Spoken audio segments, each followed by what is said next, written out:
مخلوق مانگتی رہتی ہے، اللہ دیتا رہتا ہے.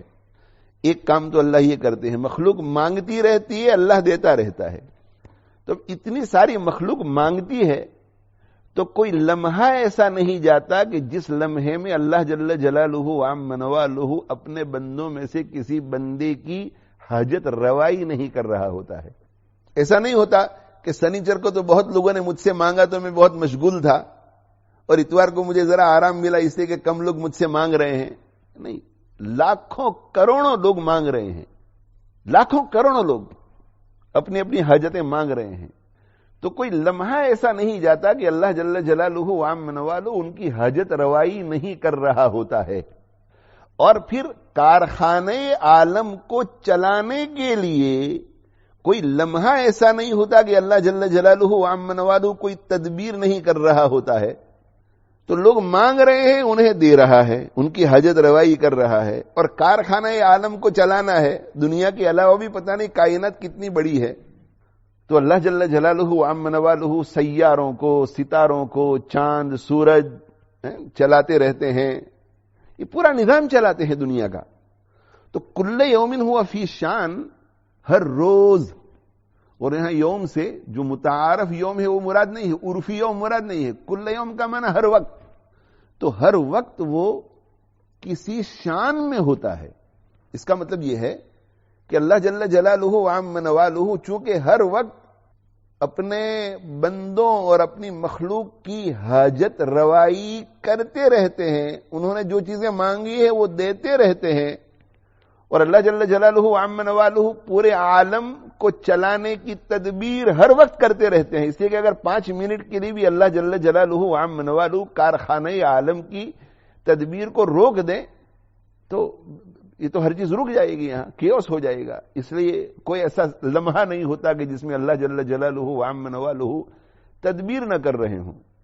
تو ہر وقت مانگنے والوں کی حاجتیں پوری کر رہے ہیں اور ہر وقت کارخانہ عالم کو چلا رہے ہیں. تو حاجتیں جب کسی کی پوری ہوتی ہیں تو بندوں کو نظر آتا ہے. کیا نظر آتا ہے؟ کہ اس کی یہ حاجت پوری ہوئی، یہ بیمار تھا، یہ ٹھیک ہو گیا، یہ ٹھیک ہونا نظر آتا ہے.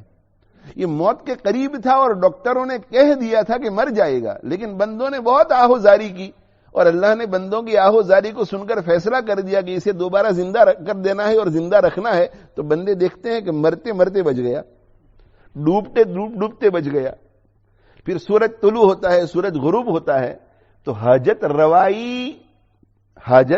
روائی کے بہت سارے مظاہر انسانوں کے سامنے پیش آتے رہتے ہیں. اور کارخانے کو چلانے کے لیے اللہ جل جلالہ وعم نوالہ جو کچھ کرتا ہے وہ بھی انسانوں کو نظر آتا رہتا ہے. تو انسانوں کو نظر آنے کے اعتبار سے اللہ جل جلالہ وعم نوالہ کی ہر آن اور ہر گھڑی کوئی نہ کوئی شان یا کوئی نہ کوئی صفت ظاہر ہوتی رہتی ہے. اس لیے اللہ فرماتے ہیں کل یوم ہوا فی شان، ہر وقت ہر گھڑی وہ کسی شان میں ہوتا ہے. کوئی پیدا ہو رہا ہے، کوئی مر رہا ہے، کوئی عزت کی کرسی سے ذلت کے گھڑے میں جا گرتا ہے، کوئی ذلت کے گھڑے سے عزت کی کرسی پہ بیٹھ جاتا ہے. آج کا حکمران کل رعیت کا فرد، آج رعیت کا فرد ہے، کل حکمران. کل یوم، ہر وقت وہ کسی نہ کسی شان میں رہتا ہے. بندوں کو اس کی شان نظر آتی ہے، بندوں کو اس کی صفات کے مظاہرے کو دیکھنے کے مواقع ملتے ہیں.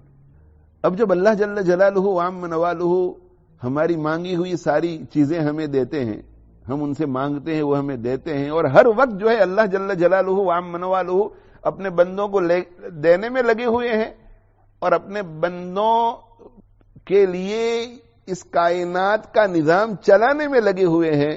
تو فَبِأَيِّ آلَاءِ رَبِّكُمَا تُكَذِّبَانِ، تم اپنے پروردگار کی نعمتوں میں سے کس نعمت کا انکار کرو گے؟ اور قدرت کتنی بڑی ہوگی تو تم اپنے پروردگار کی قدرتوں میں سے کس قدرت کا انکار کرو گے؟ اور کمال کتنا اعلیٰ ہوگا تو تم اپنے پروردگار کے کمالات میں سے کس کمال کا انکار کرو گے؟